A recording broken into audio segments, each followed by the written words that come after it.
जान। मैया सती के किए हुए समस्त चरित्रों को जान गए मेरे भूत भावन महादेव। और महादेव समझ गए कि हो इन्होंने तो सीता का भेष बनाया है। सती किन्ह सीता कर भेष। जैसे यह पता लगा, देखा कि सीता का वेश धारण किया है इस सती ने, उसी समय लिखते हैं गोस्वामी जी कि शिव उर भयं विषाद विशेषा। विषाद मतलब होता है दुख। देखिए, दुख, पीड़ा और विषाद।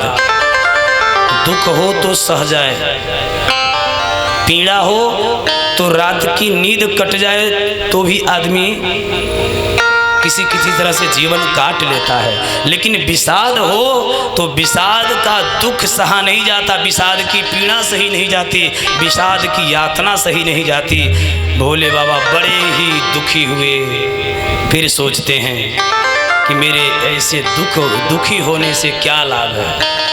और भोले बाबा मन ही मन विचार करते हैं और प्रसन्न चित्त हृदय में राम जी को बसाते हैं, क्योंकि हे राम जी, आप ही एक सहारे हो कि इस दुख से आपके सिवा मुझे कोई नहीं बचा सकता। इसलिए मेरे भोले बाबा ने राम जी को अपने हृदय में बिठा लिया और बिठा करके बोल रहे हैं राम जी से, हुई है वही जो राम रचि राखा।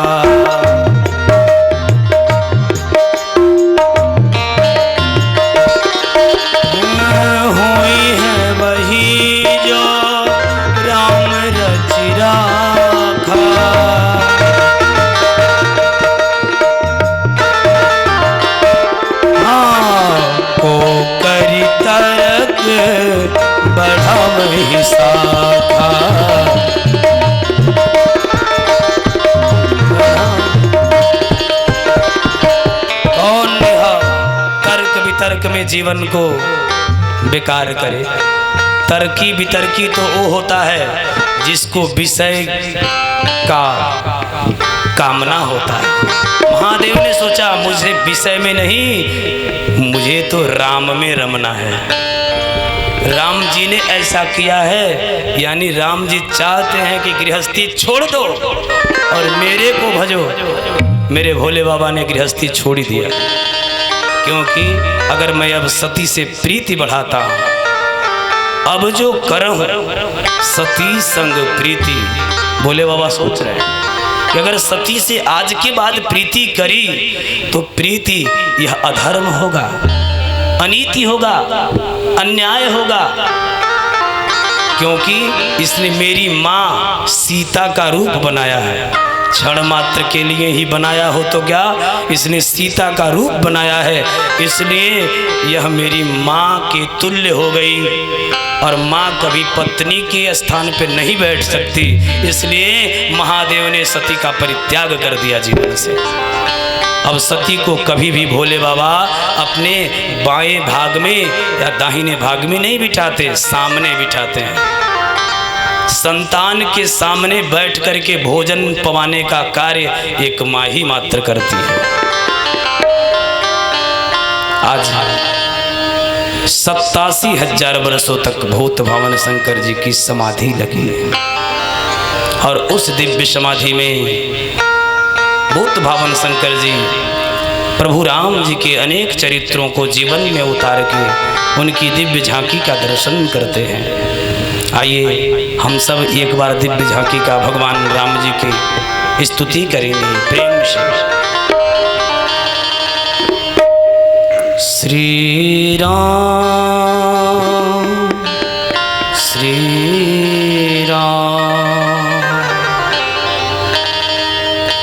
श्री राम चंद्र कृपाल भजमन हरण अवभय दारुण नव कंद लोचन कंद मुख कर कंद पद कंदारुणम कंदर्प अगणित अनु छवि नव नील नीरद सुंदरम पटपीत मानो कड़ित रुचि सुचि नौमी जनक सुतावर भजो दीन बंधु दिनेश दानव दैत्य वंश निकंदनम रघुनंद आनंद कंद कौशल चंद दशरथ नंदनम सिर मुकुट कुंडल तिलक चारु उदार अंग विभूषण आजानु भोज सर चाप धर संग्राम जीत कर दूषणम इति बदति तुलसी दास शंकर शेष मुनि मनरंजनम मम हृदय पंद निवास गुरु का महादिखल दर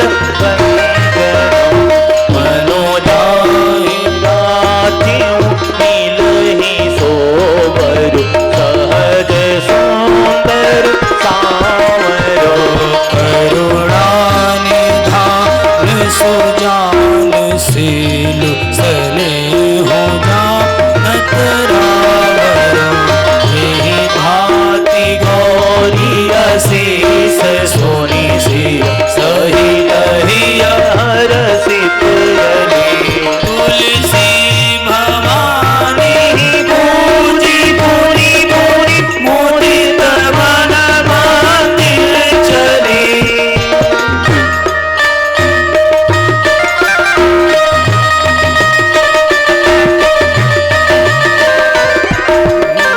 तुलसी भवानी पूजी पुनि पुनि मुदित मन मंदिर चली श्री राम श्री राम श्री राम श्री राम जानि गौरी अनुकूल सियहि हर सुन जात कहीं मंजुल मंगल मूल बाम अंग फरकन लगे। नित्य भोले बाबा की ये समाधि रहती है महाराज, नित्य। और एक नहीं अपितु भोले बाबा ने 87,000 वर्षों तक समाधि लगा ली। और उस समाधि में भोले बाबा ने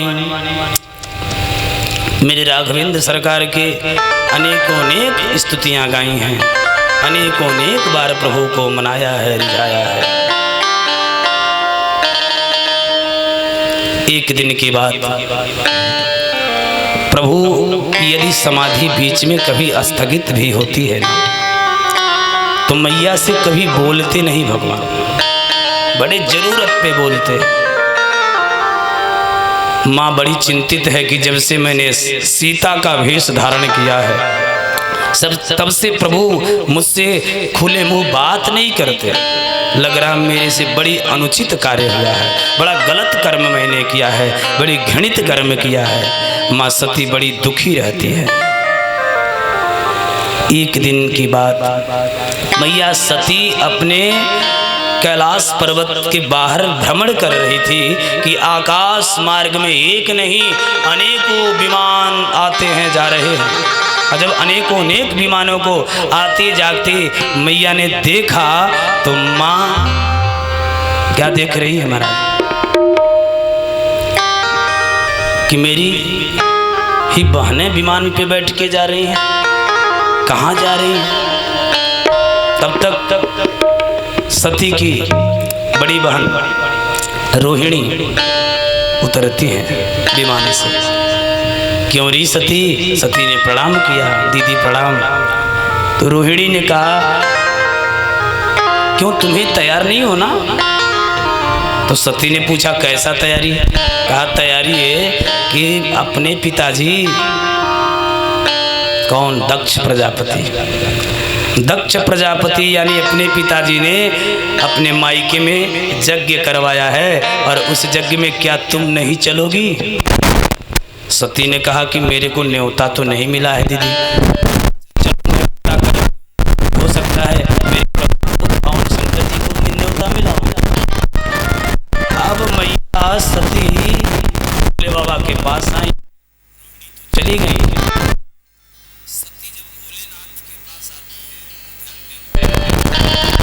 जब पता लगवाया तो न्योता तो आया नहीं। अब न्योता नहीं तो कैसे बताऊं? लेके चलना है और आप भी चलिए हमारे मायके में। देखिए माताओं को जब अपने मायके जाना होता है तो दूल्हा बाबू लोगों को बड़ा बढ़िया पटाती हैं।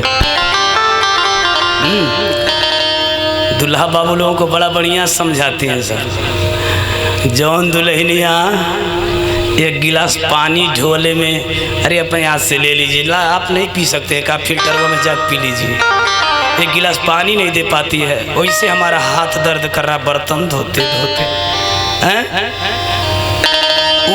जब मायके जाना होता है तो 5 दिन पहले से खूब सेवा करेगी। काजी समय नहीं देखते हैं, समय नहीं देखते हैं, खराई हो जाएगी। भोजन वोजन कब करोगे? आप जाओ जाओ नहा लो, पानी भर दी हूँ। अरे राम राम, ये कहिया से पश्चिम से सूर्योदय होने लगा, जो एक गिलास पानी नहीं देती वो बाल्टी का पानी भर रही नहाने को। अब देखिए मायके नैहरे जाए का तैयारी हो रहा है। तो अब नैहर में जाना है तो एक ही साड़ी एक ही गहना बार बार पहन के जाऊंगी तो लोग कहेंगे तुम्हारा पति निकम्मा है क्या है? लोग बात करेंगे, मैं किसको कैसे मुंह दिखाऊंगी, गहना गुड़िया कैसे खरीदवाऊं? तो इसके लिए अब वह भोजन बनाएगी जो पति को खूब बढ़िया लगे, स्वादिष्ट लगे, खूब चकाचक सेवा करेगी, बनाएगी भोजन, थाल परोसेगी। और जब पति देवता प्रसन्न होकर पाएंगे तो अपने वही जब बैठ जाएगी मुँह में लटका के।